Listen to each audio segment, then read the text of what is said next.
So you finally decided to make the move to Idaho. Congratulations.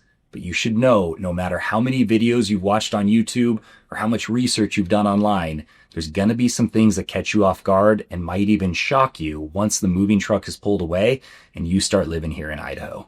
So that's what we're gonna cover in this video. The surprises, adjustments, and realities of what life is really like living here once the moving boxes have been unpacked. Let's go.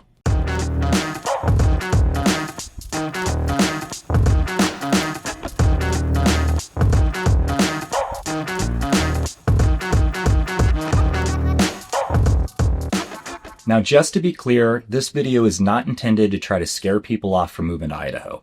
If you want to live in Idaho, come live in Idaho. I just ask that you watch this video so you better understand our culture, our people, some of the issues we have with healthcare and the schools, and what makes up the fabric of our society. The last thing we want is people moving to Idaho with this idea of what Idaho could be versus what Idaho is. We want people moving here for what it is and not trying to change it. So with that said, the first thing that you're going to experience when you first get moved here is a bit of a culture shock.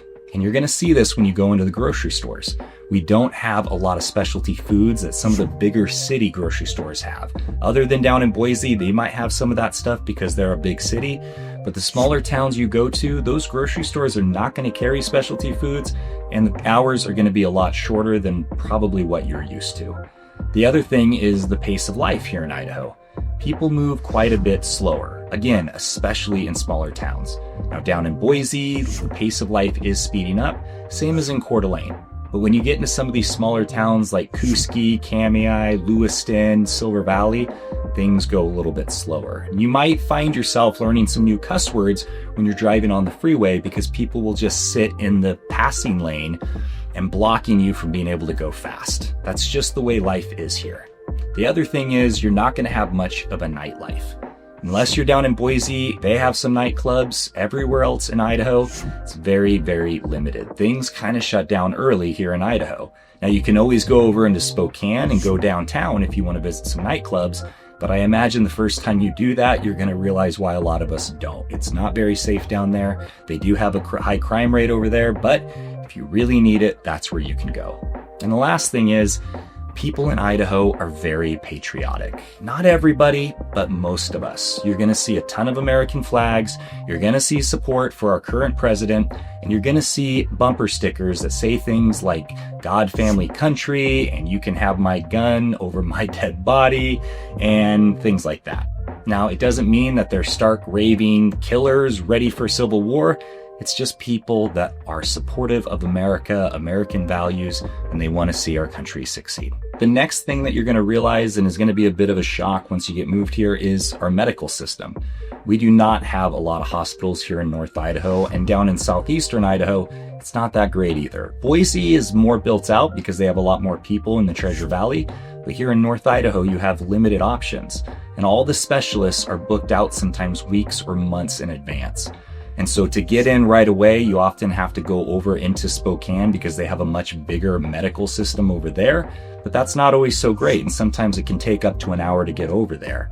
For me personally, I had to find a physician that could do telehealth to help me with some of the issues that I was having because I just couldn't find somebody in the area that was a good match. So just know that if you're in Idaho, you might have to travel over to Seattle if you need a top specialist or major surgery or cancer treatment. And if you're down in Boise, you might have to go to Salt Lake City. It's just part of the reality here. They're working on it. They're trying to get caught up, but it might be a while before they do. Now, for those moving here with family and have kids that are still in school, you will have to adjust to Idaho's education system. In a lot of parts of Idaho, school is only taught 4 days a week, so your kid will be out of school Friday, Saturday, and Sunday, and that can be a bit of a burden for those that need to work on Fridays and don't have childcare. There is smaller class sizes here in Idaho, which can be a good thing, but that also means there's going to be limited extracurriculars. A lot of families have to pay for private music lessons or go outside the school system for sports to make sure that their kids are getting a well-rounded childhood. And there's a strong emphasis on teaching kids traditional values here in Idaho school systems. The curriculum is going to be a bit different than what you're used to in the city, But if there's anything that you're really concerned about or don't feel it's appropriate to teach to your kid, you can go and talk to them. They're actually very open to talking to parents because they want parents involved and they want that feedback. It's not like some of the big cities in these blue states that just want to have full control over what your kid is learning. And know that the community events here in Idaho carry a lot of weight socially. So county fairs, parades, and sporting events, try to go to those and make connections there because you're going to be able to integrate into the community a lot faster. Hey, just a real quick break. For those of you watching this video and are serious about getting moved to Idaho, if you scan this QR code, you can set up a meeting with me or my team to talk about what you are looking for here in Idaho, and we can create a custom list of areas that would be a good fit for you. It can save you a ton of time and a ton of money and make sure that your experience getting moved here is that much better. So reach out there or reach out at the phone number or email address listed below. Between the hours of 9 and 5, we cover it 7 days a week. You can always get a hold of us. All right, that's enough of that. Let's get back to the video. Now let's talk about some of the everyday lifestyle differences. When it comes to shopping, you're not going to have a ton of options. There's very few big box retail stores here in North Idaho. Down in Boise, it's different. That's a major city in Idaho. It's the biggest city in Idaho. But over in Eastern Washington and throughout Idaho, the options are limited. Even here in North Idaho, we don't have an Apple store, we don't have a Nike store, we don't have a Carhartt store. None of the really big box retail stores are here. You have to go over to Spokane for those. It doesn't mean that we don't have any shopping, it's just very limited. And that goes for restaurants too. The options are limited. It's getting better in the Coeur d'Alene area, but it's still few and far between to find a really good restaurant. I'm not going to share what my favorites are because I don't want them getting packed and now I can't get a seat there. But just know you're going to have to test out some before you find some really good ones. And the smaller town you go to, the more limited the options are. So if you're a huge foodie and that's a big part of your life, make sure you pick the right spot in Idaho before you get moved here. And when it comes to trades and services, just know it might take a little bit to get a plumber, a roofer, or an electrician to come out and service your house. If you have an emergency, you're probably going to pay an extra fee to get them out there quickly. And you might be tempted to just hire somebody off the internet that is a handyman. In Idaho, you do not have to be licensed, you don't have to carry insurance, so that can be very risky. The best thing I can recommend is start watching YouTube videos and learning how to do some of these things yourself. It's really not that hard to fix an outlet, to replace a light switch. I mean, these things are actually pretty basic. You just need to know how to get into your panel and turn it off so you don't zap yourself. Overall, it will save you a ton of money, and your partner, whoever you might be living with, is going to be really happy you learned those skills, and that's just going to increase your confidence and the happiness in your household. Now, if you've watched any video about Idaho on YouTube or anywhere, you know that Idaho has 4 seasons. We have winter, we have summer, we have spring, and we have fall. But what is oftentimes missed is what's in between those seasons. For instance, between winter and spring, you have mud season. Basically, all of the melt off from the snow is going to create a very big muddy mess. If you have a long gravel driveway, you might have part of that driveway washed out. You might have really big ruts. Your yard might turn into a swamp because all of the snow and ice is melting and going into your yard. And if you walk on it or you take a 4-wheeler across it, you are going to sink in. Your car is probably going to be dirty 24/7, so it's a good idea to get a membership to one of the car washes around here. It's like $20 a month and you can wash your car whenever you want. It's just part of life here. So there are going to be seasons, and then there's the in-between seasons you need to know about.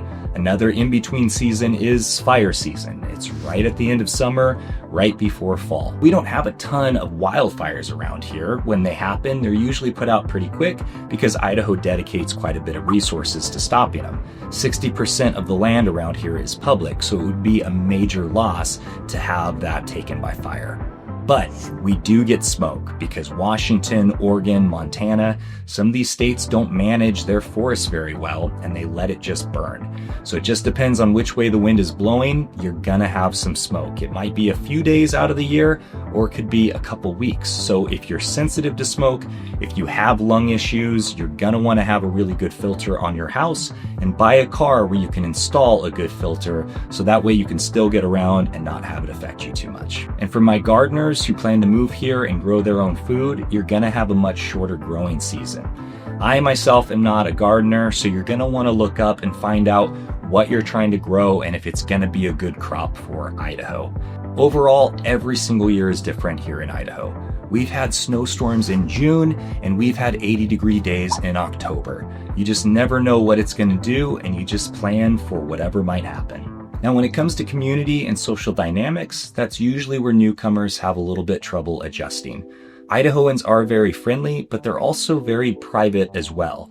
They will attempt to get to know you, but it might be a little bit before they invite you into their social circle. They're not trying to be rude, they just want to make sure that they're spending time with people of character and high value and somebody that they want to actually have in their life. Volunteering and community involvement are huge here. If you have the ability to volunteer for the fire department or the local fair or some event that's happening, it's a really great way to get involved socially and let people know what you're about. Overall, church and civic groups make up a huge part of the social fabric here in Idaho. The one thing that really shocks people when they get moved here, if they didn't do their research, is our economy and our work situation. So Idaho is a right-to-work state. What does that mean? It means that we go off of the federal minimum wage, and businesses where you are a server or a bartender or getting tips, they don't have to pay you the minimum wage. They can pay you $3 an hour, and as long as your tips equal minimum wage, they don't have to pay you any more. That makes it really difficult to survive here in Idaho. So overall, the people who are doing well are usually remote workers because they can work for a corporation that pays a living wage for people who are living in Seattle or Portland or LA, and the cost of living is not that much here in Idaho, at least not yet. So you do need to make sure, though, that you can get a strong internet signal. There are places here in Idaho where you're surrounded by mountains, and even Starlink is not going to work full time. Overall, the people who can come here and work in the trades or start their own business, they're the ones who are really crushing it as well. There's a lot of services that are needed here. So if you have the ability to start a business, Idaho is a great place to do that. They're very friendly with their taxes. It's very easy to get a business license, and they really make it easy to get going. It's not like some of the blue states, which are going to make you jump through a lot of hoops, and it's going to be survival from the get-go. Now, the next thing you need to plan for so you don't get caught off guard is the hidden costs of moving. If you live outside of town a ways, you're not necessarily going to have natural gas. It's actually going to be pretty limited. So your only options are going to be propane, wood, or electricity, and none of those are very cheap options. Remember, it does get cold here in Idaho, so you're going to have to heat your house, and you're going to want to keep it at a comfortable level, and that's going to cost some money. Now, your first winter here is going to be expensive. You are going to need to get snow tires. You might need to get a snow plow depending on how long your driveway is, and you are going to want a snow blower. You won't need this stuff every single winter, but the winters you do, you're going to really wish you had them. Some winters are very, very light. Other winters, you are going to wish you had an all-wheel drive vehicle or four-wheel drive. Some people get away with front-wheel drive, but I wouldn't recommend it. On the winters where it gets really bad, you might be missing work, or you might have an emergency and not be able to get to the hospital. I just recommend play it safe, get all-wheel drive or four-wheel drive, and you're not going to have a problem. And if you're someone that has to travel for work, or you just like to travel a lot, there's not a lot of direct flights from North Idaho. You got to go over to the Spokane airport, and then you have to usually fly to Seattle for a connecting flight, which is going to add costs. Down in Boise, they have quite a bit more direct flights, but your options are still limited. Travel is a little bit more expensive here in Idaho. And something that everybody moving here and even the locals have to deal with is the constant growth and change happening in the Coeur d'Alene area as well as down in Boise. In the smaller towns, not so much, but you are going to deal with a lot of road construction. Winter is always messing up the asphalt, so they're always having to do repairs. The best thing to do is get off the main arterials and try to find some side roads. It's going to be a lot faster to get to where you're going, but just know you're going to be seeing fields and forests being taken out and residential developments putting in and shopping centers being put in. The good thing is that this does provide opportunity for people who are moving here and want to be able to start a business and make a good living. It's just a bummer for locals who were hoping that everything would stay the same forever. It's just not playing out that way.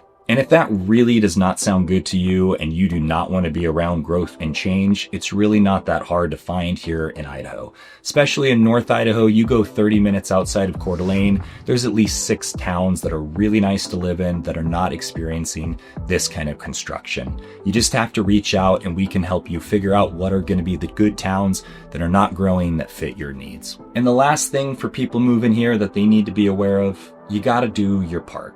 You need to learn what the issues are here in Idaho. You need to look into the politicians that are running for public office, and you need to vote. Don't just vote according to party lines. Do your research and find out who really cares about the state and who is going to be a good fit. Just because Idaho is a red state does not mean it's going to stay red. We all have to do our part to make sure that we're voting appropriately for those who really care about Idaho. And when it comes to things where you might be raising taxes, understand that yes, we could probably fix a lot of things with raising taxes, but what you're going to break is the ability for locals who can barely survive living here, being able to stay here. The last thing we want to do is run out all of the people that make Idaho so great, just so we can fix some perceived problems that we're being told exists. You really want to pay attention and just do your part to keep Idaho the great state that it is. So that is the list, guys. I know there's a lot of information on YouTube telling you all about this state, but I feel like this information is really helpful for anybody who is really serious about getting moved here. So on that note, guys, if you are serious about getting moved to Idaho, scan this QR code, set up an appointment to talk with me and my team, or reach out at the phone number or email address listed below. Every place in Idaho is very different, and we can help create a custom list of areas that would be a great fit for you based on your needs and wants. It's not a one-size-fits-all state. Not everybody is going to like living here, so just make sure you reach out and we can help you decide if this is the right place for you. Make sure you subscribe to the channel because we're going to be coming out with more videos every single week, and check out the other videos that I've already made and keep learning about what Idaho is really like. Thank you for watching, and I'll see you later.